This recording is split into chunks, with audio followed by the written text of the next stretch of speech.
Hi friends, welcome to Thulasimani kitchen friends. இன்றைக்கி வீடியோவில் கோவக்காய் ஃப்ரை பார்க்கலாம்.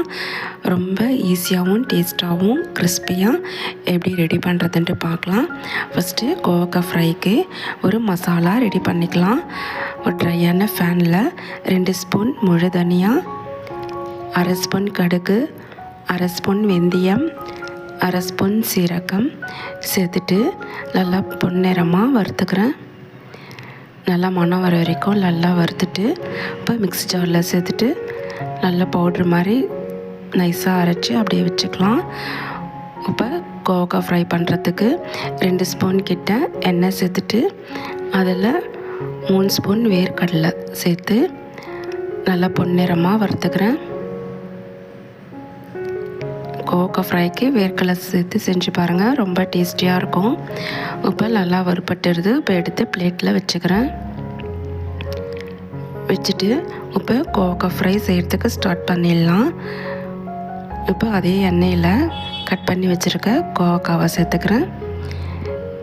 சேர்த்துட்டு நல்லா வதக்கிக்கிறேன். இன்னுமே நல்லா வதங்கிறதுக்காக ஒரு பிஞ்ச் அளவுக்கு உப்பு சேர்த்து இன்னும் நல்லா வதக்கிக்கலாம். எண்ணெயிலே நல்லா வதங்கணும் கோவக்காய். இப்போ நல்லா வதங்கி வந்திருக்கு. இப்போ 2 ஸ்பூன் சில்லி பவுடர், கொஞ்சம் மஞ்சள் பொடி,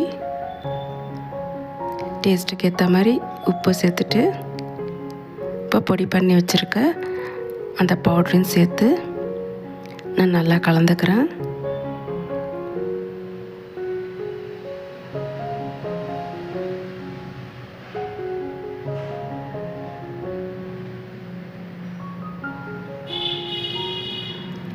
இப்போ பாருங்கள், நல்லா மசாலாலாம் நல்லா கோவக்காயில் நல்லா ஸ்ப்ரெட் ஆகி வந்திருக்கு.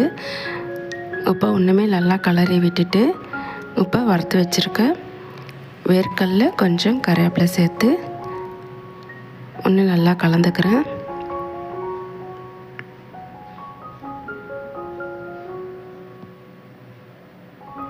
நல்லா கலந்து எடுத்துக்கலாம்.